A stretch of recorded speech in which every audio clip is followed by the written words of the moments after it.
119% de dette, 13% de déficit budgétaire, un pays au bord de l'asphyxie financière. C'est ce que disent les chiffres. Pourtant, le 8 janvier 2026, le Sénégal a fait un choix qui a stupéfié les marchés mondiaux.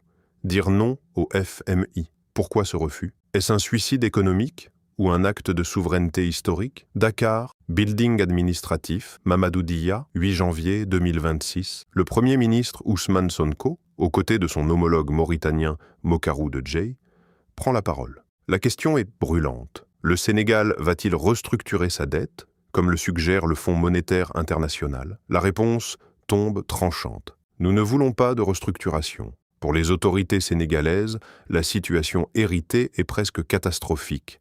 Mais le pays refuse de plier sous les injonctions extérieures. Ce n'est pas seulement une décision technique, c'est un séisme politique. À travers cette enquête, nous allons décrypter les chiffres cachés, les responsabilités du FMI et la nouvelle stratégie de redressement endogène du Sénégal. Nous verrons aussi comment ce mouvement s'inscrit dans une révolte silencieuse qui gagne d'autres pays africains, comme la Zambie. Le diagnostic financier. Le 8 janvier 2026, au building administratif Mamadou Dia de Dakar, le ton est monté d'un cran face à la presse. Aux côtés de son homologue mauritanien Mokhtar Djaï, le Premier ministre Ousmane Sonko n'a pas utilisé de diplomatie pour décrire la situation financière qu'il a trouvée en arrivant au pouvoir. Pour lui, le constat est sans appel. Le Sénégal fait face à un héritage économique qu'il qualifie de presque catastrophique. Pendant des années, les indicateurs économiques du Sénégal ont fait l'objet de vives controverses, mais aujourd'hui le voile est levé. Selon les audits et les données présentées par le gouvernement, le niveau d'endettement du pays a atteint des sommets vertigineux, s'établissant à 119% du produit intérieur brut. Ce chiffre est le résultat d'une dette dissimulée ou cachée, héritée de l'administration précédente, que le nouveau régime estime à environ 7 milliards de dollars, soit plus de 4 200 milliards des mailles de francs CFA. Cette réalité n'est plus une simple théorie politique. Ousmane Sonko a martelé que ces chiffres sont désormais validés par l'ensemble des institutions nationales, notamment la Cour des comptes, ainsi que par les partenaires bilatéraux et multilatéraux, incluant le Fonds monétaire international. Le problème ne s'arrête pas au stock de la dette. Le flux financier, c'est-à-dire l'argent qui manque chaque année pour boucler le budget, est tout aussi alarmant. Le Sénégal affiche un déficit budgétaire avoisinant les 13%. Pour un pays en développement, un tel indicateur est considéré comme particulièrement alarmant et constitue une menace directe pour la stabilité des finances publiques. Ousmane Sonko est convaincu que cette dérive n'est pas accidentelle. Il accuse ouvertement l'ancien régime d'avoir hypothéqué l'avenir du pays pour des considérations purement politiques et électoralistes. En d'autres termes, des dépenses massives auraient été engagées sans ressources réelles, simplement pour satisfaire des objectifs de court terme, laissant aux nouvelles autorités la charge de gérer une situation qu'aucun homme politique ne voudrait avoir à gérer. La conséquence concrète de cet endettement massif se lit dans le budget de l'État pour l'année 2026. La pression sur les finances publiques est devenue étouffante.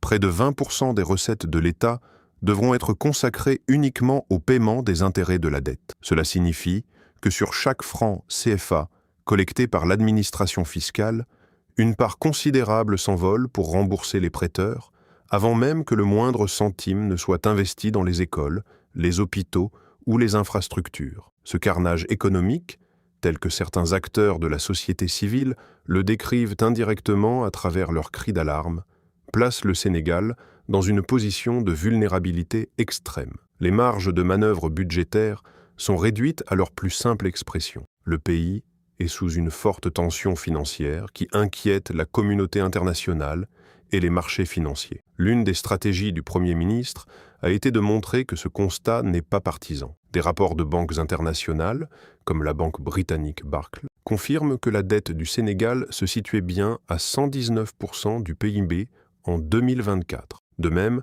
la Cour des comptes du Sénégal avait déjà tiré la sonnette d'alarme en 2023, évaluant à l'époque la dette à 99,7% du PIB, montrant ainsi une accélération fulgurante de l'endettement juste avant le changement de régime. Le FMI lui-même, bien qu'il ait une lecture parfois différente des chiffres, reconnaît la criticité de la situation. En raison de la découverte de ces dettes non déclarées, l'institution a pris une décision radicale, le gel d'un programme de prêt d'1,8 milliard de dollars. Ce blocage signifie que le Sénégal ne peut plus compter sur ses fonds extérieurs pour soulager ses finances, obligeant le gouvernement à se tourner exclusivement vers le marché financier régional pour honorer ses engagements. Malgré ce tableau sombre qualifié de « situation critique » par les autorités, le gouvernement Sonko refuse toute posture fataliste. L'exécutif reconnaît que l'année est difficile,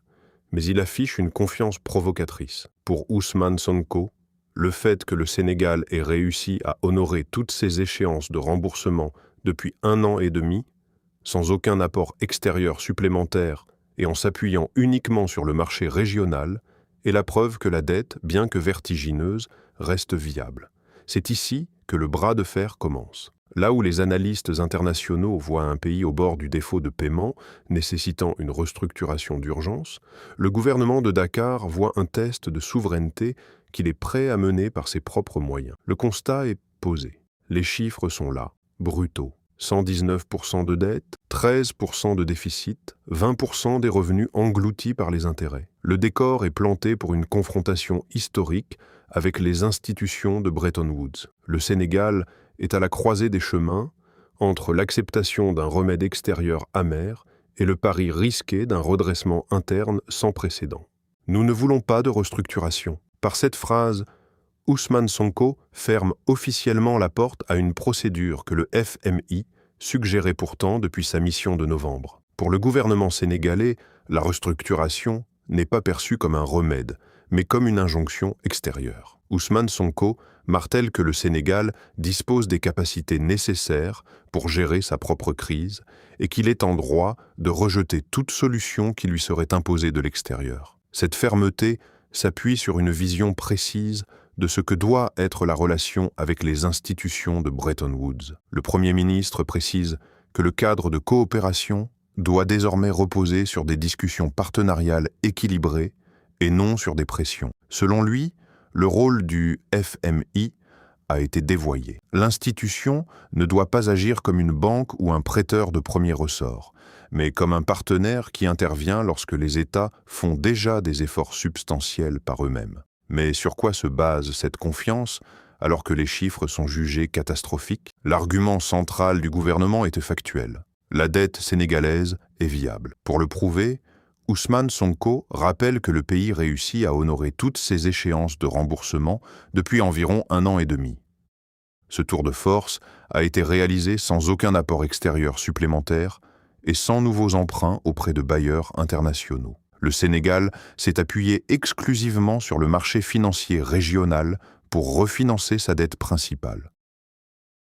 Pour Dakar, si le pays a pu tenir tête au marché pendant 18 mois dans un contexte de transition, il peut continuer à le faire sans passer par les fourches caudines d'une restructuration imposée. Dans son allocution, Ousmane Sonko insiste sur un point crucial. Ce refus n'est pas l'expression d'une opinion personnelle ou isolée. Il s'agit d'une position officielle, collégiale et unanime au plus haut niveau de l'État. Elle est pleinement assumée par le président de la République, Bassirou Diomaye Faye, ainsi que par le ministère des Finances, le ministère de l'Économie et l'ensemble des départements ministériels concernés. Cette unité vise à envoyer un signal de stabilité aux investisseurs en montrant qu'il n'y a pas de fissure au sommet de l'État sur cette question. Le gouvernement espère renforcer sa crédibilité économique et protéger la souveraineté du pays.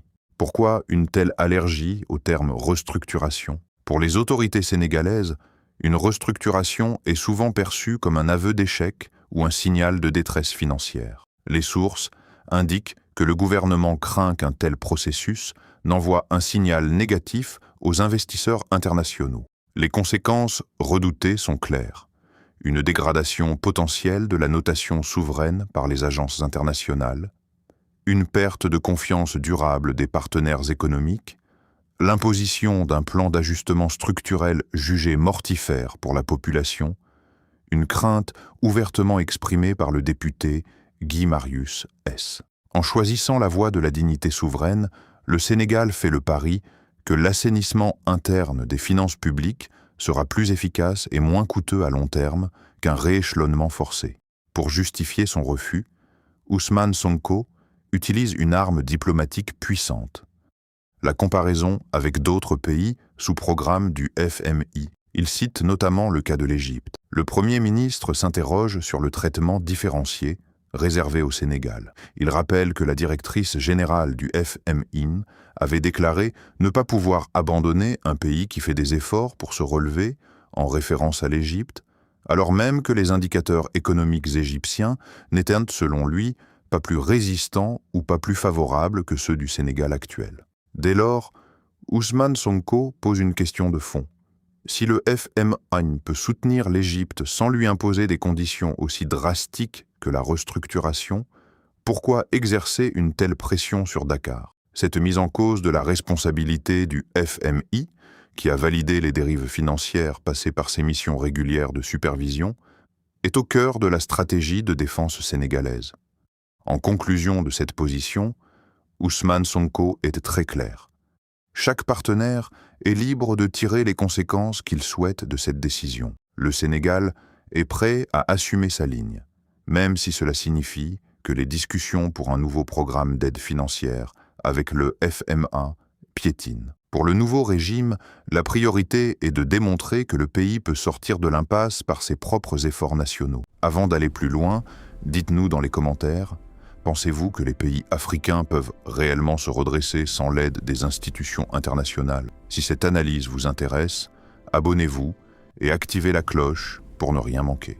La riposte souveraine et la mise en cause du FMI. Après avoir posé le diagnostic d'un héritage financier catastrophique et affirmé sa volonté de souveraineté, le Premier ministre Ousmane Sonko a ouvert un nouveau front, cette fois-ci diplomatique et institutionnel. Sa cible, le Fonds monétaire international. Pour le chef du gouvernement sénégalais, l'institution de Bretton Woods ne peut se contenter d'être un simple observateur ou un donneur de leçons dans la crise actuelle. L'argument de Dakar est tranchant. Le FMI a une part de responsabilité directe dans la situation que vit le Sénégal, parce que le fonds n'était pas un acteur lointain, mais un partenaire omniprésent durant les années de dérive. Ousmane Sonko rappelle avec insistance que l'institution effectuait des missions régulières, des staff visites et des revues périodiques de l'économie sénégalaise. Le Premier ministre rejette fermement l'idée que le FMI ait pu être surpris par l'ampleur de la dette cachée ou des déséquilibres budgétaires. Selon lui, il est impossible pour une institution dotée de tels moyens de surveillance de prétendre qu'elle n'était pas informée de ce qui se tramait sous l'Ancien Régime. Cette mise en cause va au-delà de la simple joute verbale. Elle interroge la crédibilité même des mécanismes de surveillance internationale. Comment une dette a-t-elle pu passer de 99,7% du PIB en 2023 à 119% sans que les clignotants rouges ne soient activés par les experts de Washington? Pour Dakar, si dérives il y a eu, elles ont été au mieux ignorées et au pire tacitement validées par les rapports de mission du FMI. La stratégie endogène. Face à l'impasse des discussions avec le Fonds monétaire international et au gel de l'appui financier, le gouvernement d'Ousmane Sonko a choisi de ne pas céder à la panique. Pour le Premier ministre, si la porte de la restructuration est fermée, c'est parce qu'une autre voie est possible, celle du redressement par les forces nationales ou solution endogène. L'objectif est clair, démontrer que le Sénégal peut stabiliser sa trajectoire budgétaire en comptant avant tout sur ses propres forces. Cette stratégie repose sur un pilier central, la mobilisation de ressources internes sans précédent. Le cœur de cette riposte économique réside dans un chiffre massif, 960 milliards de francs CFA. C'est le montant supplémentaire que le gouvernement prévoit de mobiliser dès l'année 2026 grâce à ses réformes en cours. Ousmane Sonko a précisé que cet apport ne serait pas un événement isolé, mais le début d'une montée en puissance qui devrait aller crescendo en 2027. Pour atteindre cette somme colossale sans recourir à de nouveaux emprunts extérieurs, le régime mise sur deux leviers principaux, une rationalisation drastique des dépenses et une optimisation agressive des recettes fiscales. Le budget 2025 sert de laboratoire à cette nouvelle discipline budgétaire. Le gouvernement a annoncé une réduction significative des dépenses de fonctionnement, ciblant ce qu'il considère comme des dérives de l'ancien régime. Les mesures concrètes sont frappantes, des coupes drastiques dans les budgets alloués aux séminaires et ateliers, une réduction sévère des frais de voyage officiels, un gel ou une réduction importante des acquisitions de véhicules de fonction. Cette politique de thérapie de choc interne vise non seulement à économiser de l'argent, mais aussi à envoyer un message de solidarité à la population, à qui le Premier ministre demande d'accepter des sacrifices temporaires pour remettre le pays sur les rails. L'autre facette de ce plan endogène est la performance des services de collecte de l'État. Le gouvernement se félicite déjà de la montée en puissance de la Direction générale des impôts et des domaines. Pour l'année 2025, les recettes fiscales ont atteint un niveau record de près de 3 000 milliards de francs CFA. Cette réussite conforte le Premier ministre dans l'idée que le Sénégal dispose des capacités nécessaires pour gérer sa propre crise. Selon lui, les projections de croissance et de recettes retenues par son gouvernement sont raisonnables et cruciales dans son argumentation. Elles seraient validées par l'ensemble des partenaires, y compris par les techniciens du FMI.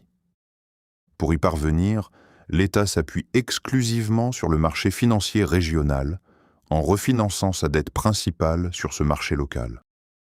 Le Sénégal évite ainsi la pression des créanciers internationaux et des conditions rattachées aux devises étrangères. C'est cette autonomie financière, durement acquise dans un contexte de forte tension, qui permet aujourd'hui au gouvernement de rejeter ce qu'il qualifie de diktat extérieur. Le pari est donc lancé. Le Sénégal de 2026 ne veut plus être un pays qui attend l'aide, mais un pays qui génère ses propres solutions. Pensez-vous que le Sénégal réussira son pari de redressement sans l'aide du FMI? Votre avis nous intéresse. Partagez vos réflexions dans la section des commentaires. Si vous avez apprécié ce travail, n'oubliez pas de liker cette vidéo et de vous abonner à la chaîne pour ne manquer aucun de nos prochains décryptages sur l'actualité du continent. Activez la cloche de notification et partagez cette vidéo avec vos proches pour nourrir le débat sur l'avenir économique de nos nations. Merci de nous avoir suivis et à très vite sur Pulacou Vision.